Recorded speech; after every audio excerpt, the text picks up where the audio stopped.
Lincoln Baker campus, and tonight I actually want to start off my sermon by asking you to do something to help me out. So you guys are going to help me out to start off today. If you look under your seats, there should be a little notebook, a little journal, and a pen.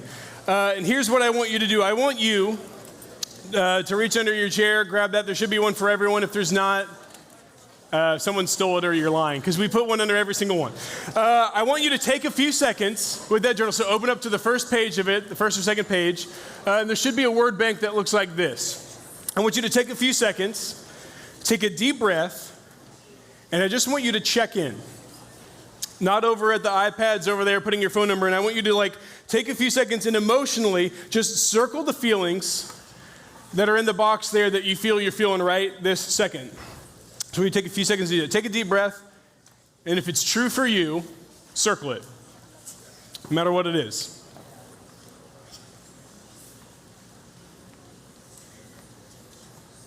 Take 3 or 4 seconds more.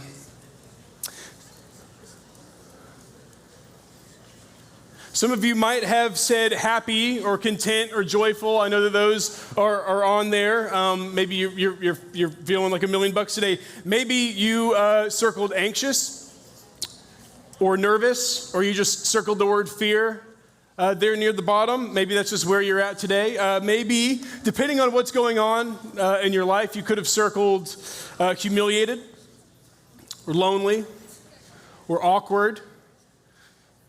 There's even a chance that you might have put hateful or mad or envious. There's a lot of things on that list that you could have circled. Maybe you circled all of them. Maybe you just did one big circle around the whole thing, because coming into this place, you just feel a whole different mixture of things. But what you just did, if you took it seriously, the thing that you just did, if you took it seriously, is so important. This thing that we call a check-in, because here's the reality. There are things that happen to you.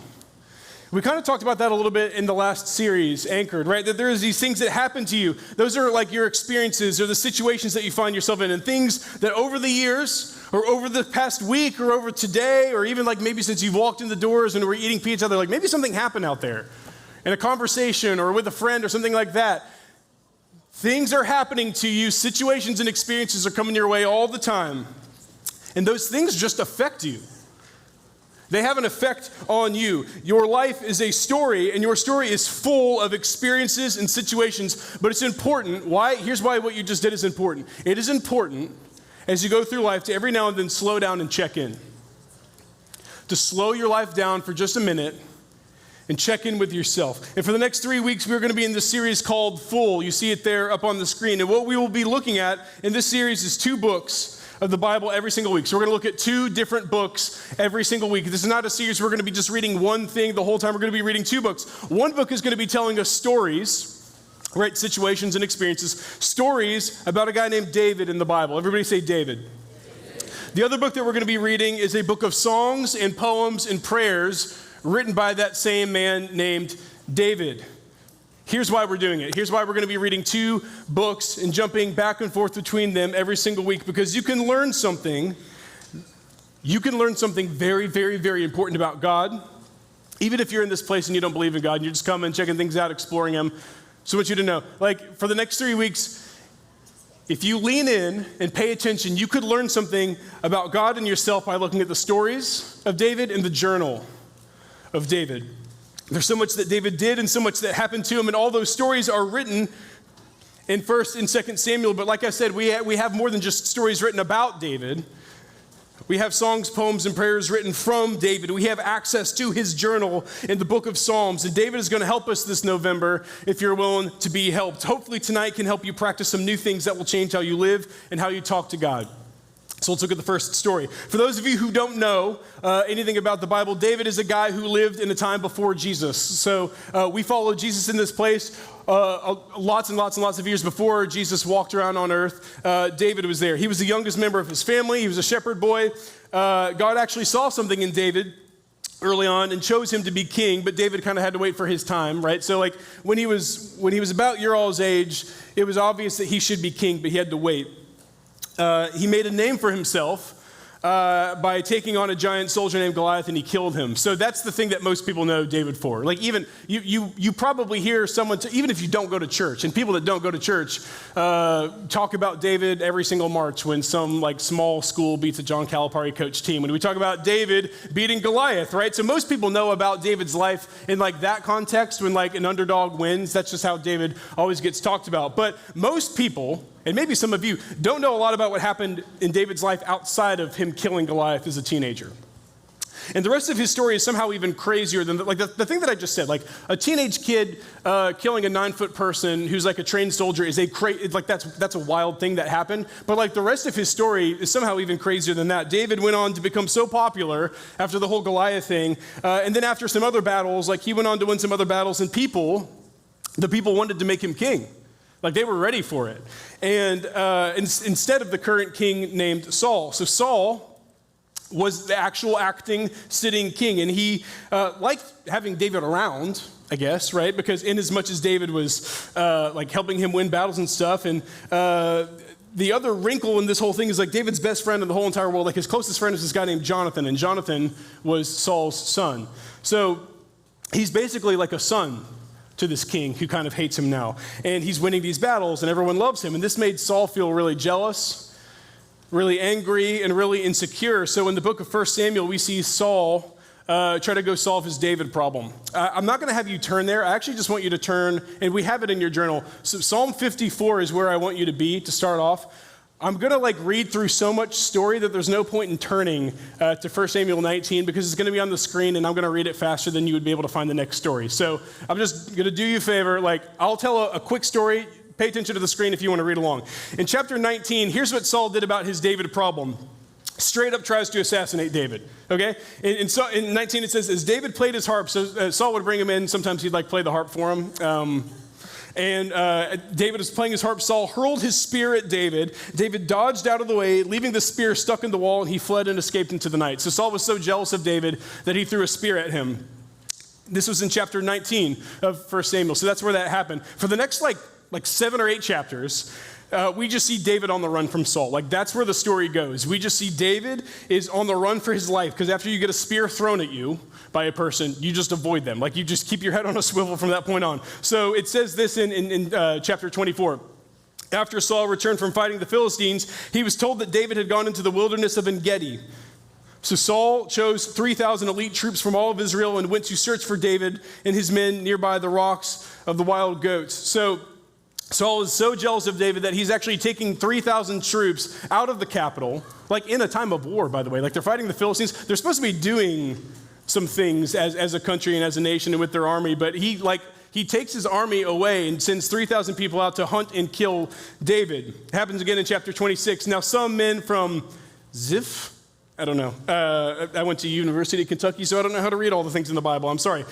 Came to Saul at Gibeah to tell him, David is hiding in the hills of Hikalai, which overlooks Jeshimon. So Saul took 3,000 of Israel's elite troops and went to hunt him down in the wilderness of Ziph. Saul camped along the road beside the hill of Hakilah near Jeshimon, where David was hiding.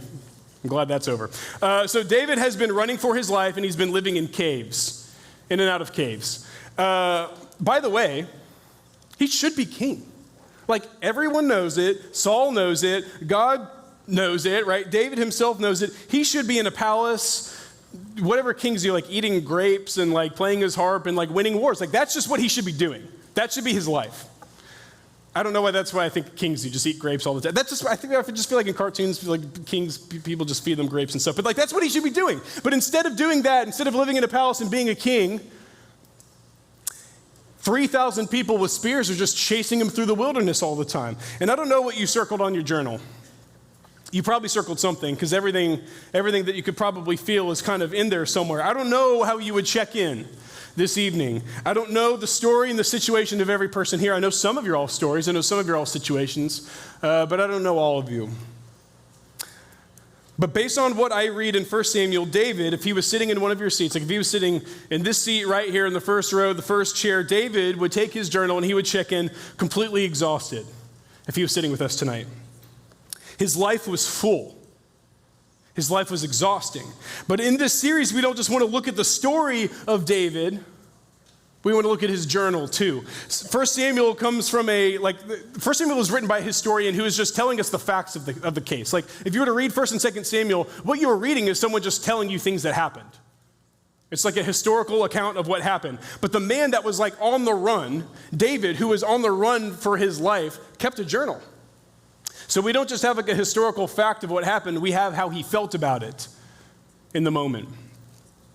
Let's read it. It says this in Psalm 54.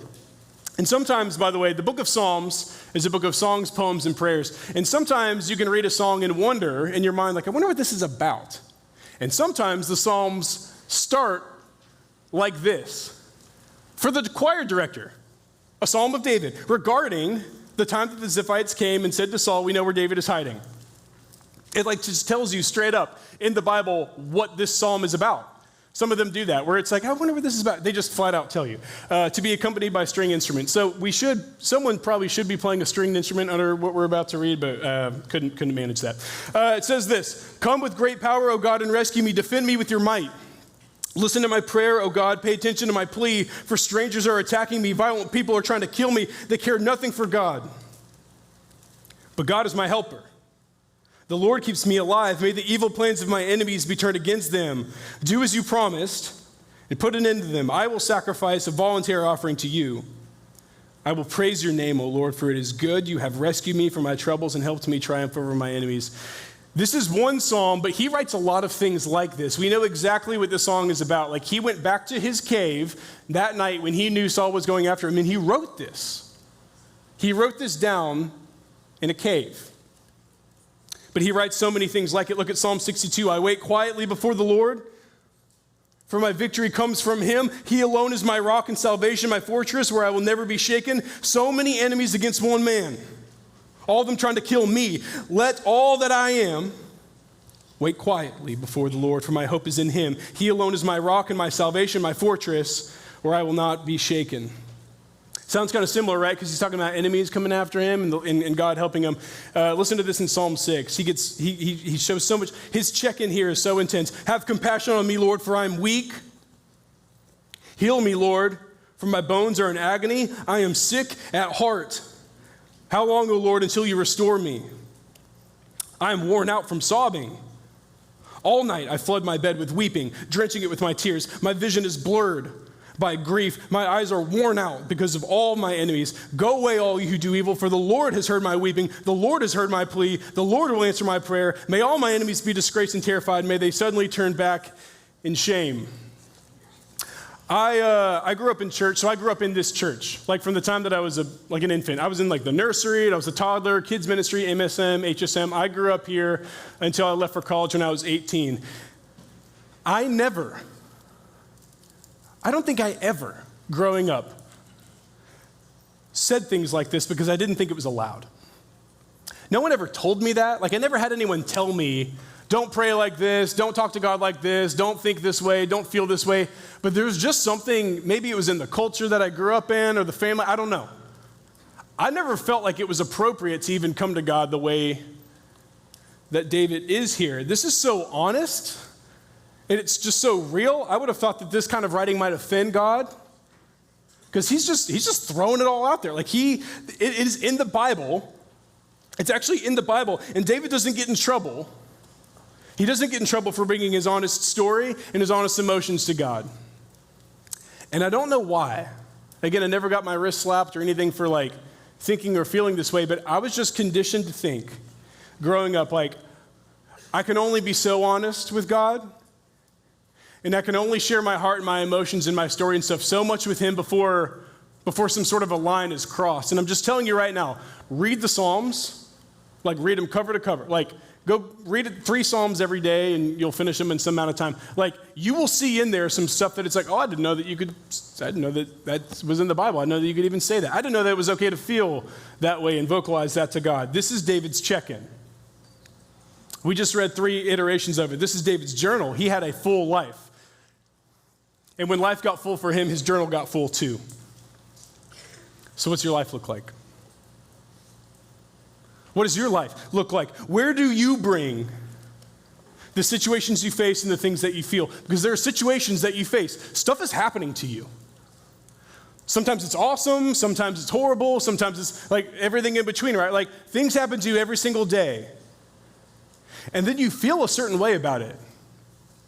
You might feel happy about it. You're just going to feel whatever you circled on your page, right? And I'm asking you, where do you bring that?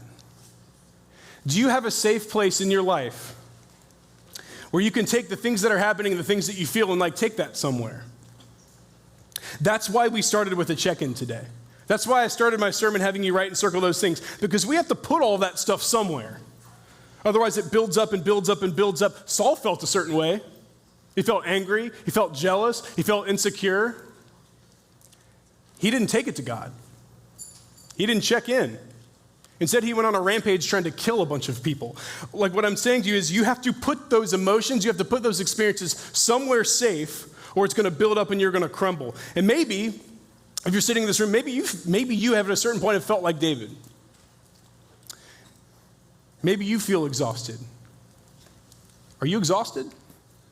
Are you tired walking in this week? Like, is this semester's workload, whatever has gone into this semester or this week, on top of practice, on top of ACT prep, on top of a new relationship you're trying to juggle, on top of trying to save for a car, or on top of trying to figure out this, that, or the other, on top of fill in the blank, like it makes you go from tired to flat out exhausted. Maybe you feel like David. Is your life full? You just don't feel like you can carry one more thing. Is it full of parties? Is it full of busyness? Is it full of getting text messages? Are you on like 15 different group chats and you got to do not disturb them because you're just sick of getting blown up all the time for things and it's overwhelming? Are you sick of? Half of this is just I'm saying this for myself. Like I sometimes get sick of opening Instagram and I just like tap through a million stories because I just don't want the little rings around people's faces anymore. And I'm just exhausted of seeing all this stuff, and I'm exhausted of notifications. I'm exhausted of fantasy football, even though I love it. I'm exhausted of watching Kentucky football every week, even though I keep showing up for it. And there's like expectations and expectations and expectations and expectations. And you walked into this place and you realize, like, I'm actually just a lot like David. You don't have a king named Saul and 3,000 men chasing you into caves trying to kill you, but you do have a life spent on the run from different people and different things. And those people and those things are wearing you out and draining the life out of you. Maybe you do feel a little bit like David. Again, no one's got a spear throwing it at you, but you feel like, in a sense, you're on the run and you're getting drained. No one poured oil on your head and called you a king, but you might know the feeling. You might know the feeling or have a suspicion that God has a plan for your life. You might have a suspicion that God has a person that he's calling you to be. You might have some sort of a feeling or suspicion that the way that you feel and the pain that you feel isn't the way that it actually should be. And the enemies that are in your life are the things that just exhaust you to the point where you don't know how to check in. And some of you sat in your row and I asked you a very simple question. Pick up a pen and circle something, and you didn't know what to do. Maybe your enemy isn't 3,000 people with spears. Maybe your enemy is busyness, like I mentioned before, and you don't know how to stop for more than a few seconds and check in because you can't get your mind to focus on one thing for too long. Without your knee starting to bounce and your pen starting to bounce, and you just can't think about something for more than 8 seconds before you move on to the next thing. Maybe your enemy is busyness. Maybe your enemy is actually a friend, which sounds contradictory, but let's think about this second. Is there a friend in your life? Is there a person in your life that is keeping you from the life that God has for you? They aren't trying to put a spear in your back like Saul, but they are trying to pull you into a life that kills you in more subtle ways through sin. It could be a friend in your life standing in the way of what God is calling you to. It was true for David, and it might be true for you. Is the enemy in your life actually a friend who's trying to take you from what God is calling you to? Maybe your enemy, this would have been me when I was your age, maybe your enemy is your own pride. And you can't check in because you couldn't even take seriously the challenge I gave you 15 minutes ago at the start of this sermon. Some of you joked around with it probably and circled something wrong or wrote something stupid or funny in the margins, and you showed it to your friends so that they would laugh. Because the truth is, you don't actually want to sit there. You don't actually want to sit there and face how you really feel about life.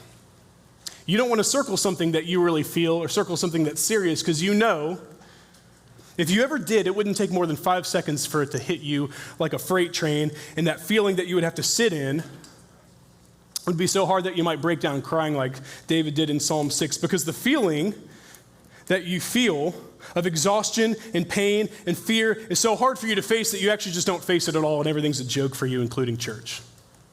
Your enemy might not be a person with a spear, it might just be your own pride. Could be the opposite. Your opposite of pride. Your enemy could just be the insecurity that you feel, that your experiences and the feelings that you have aren't worth sharing with God because he either doesn't care or can't handle what you have to say to him. He's not listening, and even if he was listening, the things I have to say to him are just too much for him to hear. He can't handle my unfiltered emotions, and no one would want to hear him anyways. And you think that you could write or say things that would get you in trouble with God, so you just keep your mouth shut and you never check in. All these enemies can keep us emotionally trapped. A lot of people live in an emotionally trapped place, and we never get the help that we actually need and are crying out for because we're completely checked out in life. No matter who you are, no matter what your story, I'm so glad that you're here tonight. I'm thrilled that you're here tonight because it's not too late. It's not too late for you to rip a page out of David's book and try it for yourself. Your life is hard. Your life is full. So is David's. So is mine. I don't know what kind of week you've had. I don't know what kind of day you've had. You've had situations that are brutal. So have I. So did David. You've had feelings that are hard to understand. So have I. So did David. And you might not know what to do with them, but it was David's habit. Here's what I want us to understand for the next 3 weeks when we look at these two books. It was David's habit to bring his situation, his story, and his feelings, his emotions to God in prayer, in worship, and in writing or journaling. Why?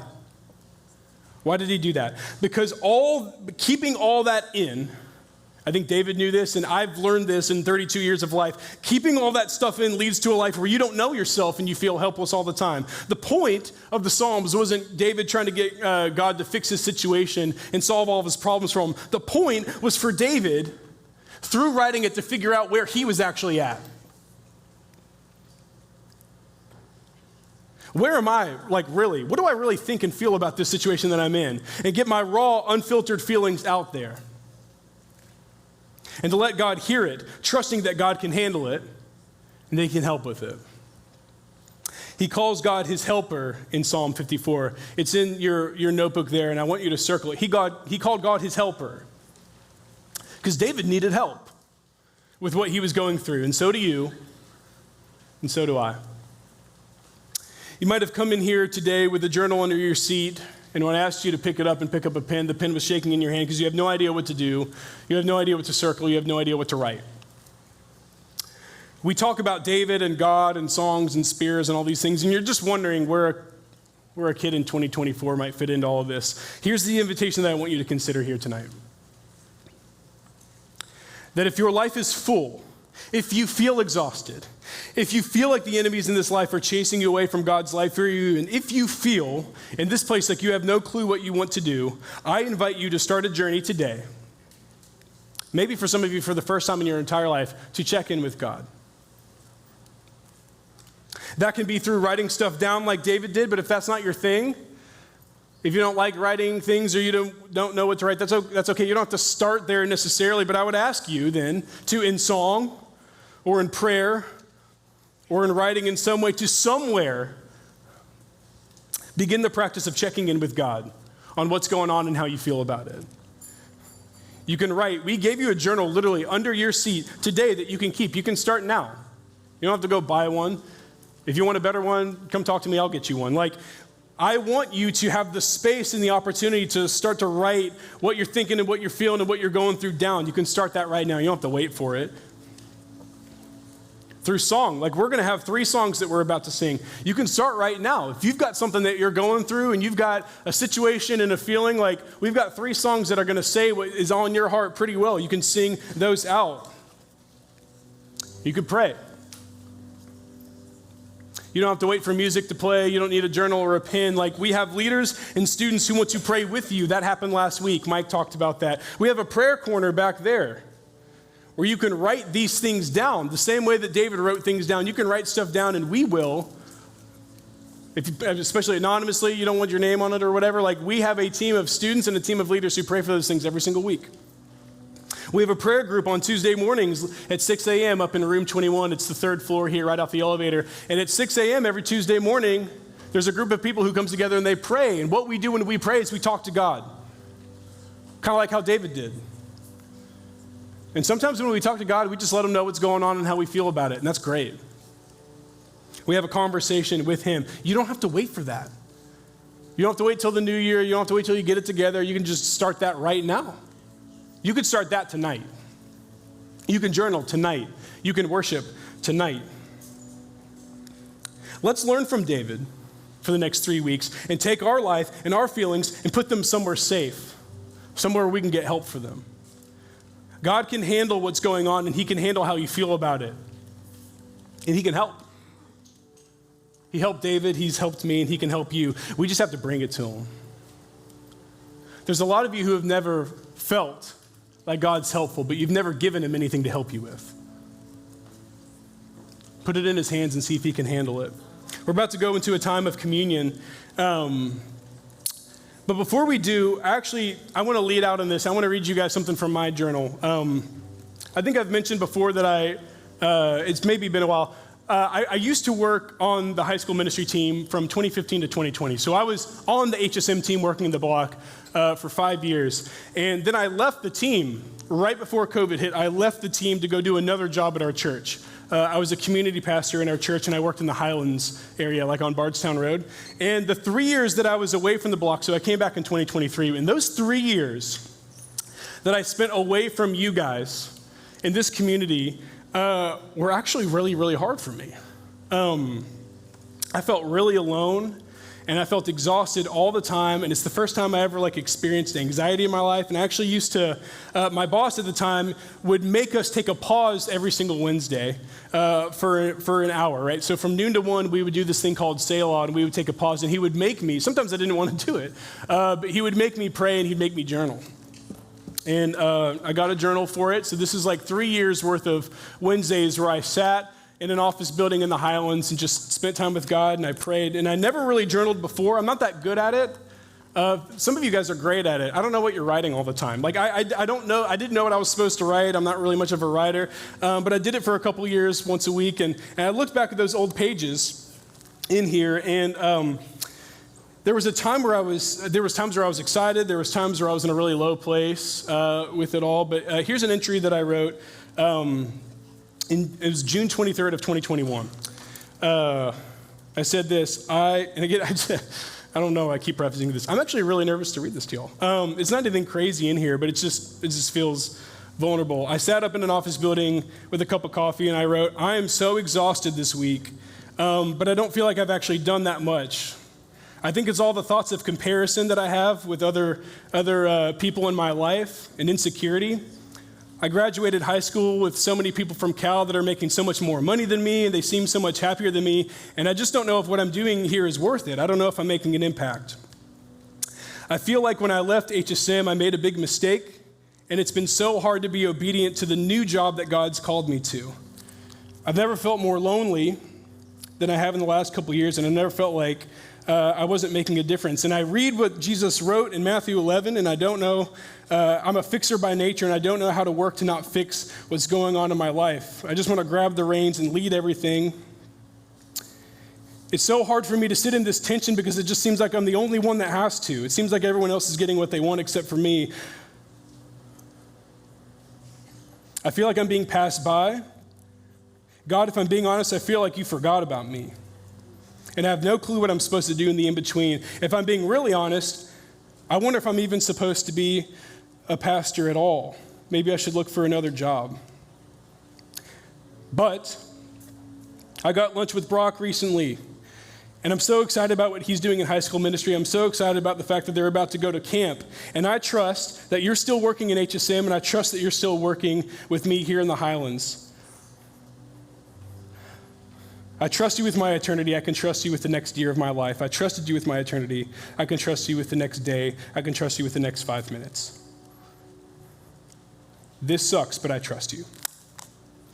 I wrote that in one of the loneliest, most unsure seasons of my life, and I felt like God had forgotten about me, like I said. I felt like what I was doing didn't matter, because I actually just missed being a high school pastor. I missed being in this room with people like you. But I didn't think that this team needed me anymore, and I didn't think that there was a place for me here. So fast forward 2 years to the day, on June 23rd, 2023. So that was in 2021. On June 23rd, 2023, what was happening was we were closing out the last day of high school camp in Ohio, and I'm back on the high school team, feeling overwhelmed at the goodness of God and feeling so seen and so cared for and so loved by him.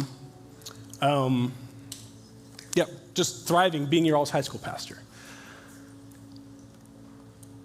There is power in taking your life, your story, the things that you feel, and writing it down so that you and God can work some stuff out. And for 3 years, I wrote a lot of stuff in this book, and God and I worked some stuff out. And there was some stuff that I said to him that it's like, oh, geez. And there was some stuff that I feel like he said to me that changed me. But at the end of the journey, here I am standing in front of you, a group of students, asking you to, like David, are you willing to take the things that you're going through and the things that you're feeling and put them in front of God and trusting that he can handle it? And then looking back 2 years later and seeing just how good he is. And that's what we do every week when we take communion, is we look back and we check in. We remember every single Wednesday when we take communion, it's a moment where you can bring your honest self to God and trust him. Why?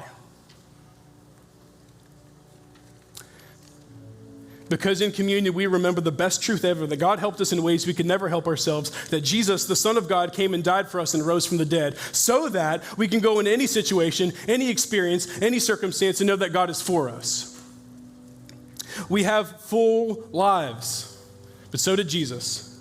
And he came and lived and died so that we can find a full life with God forever. And if you're a follower of Jesus, what we're going to invite you to do is reach under your seat, because the communion is at your seat. We're not going to dismiss you to go take it somewhere else, because I want you to sit.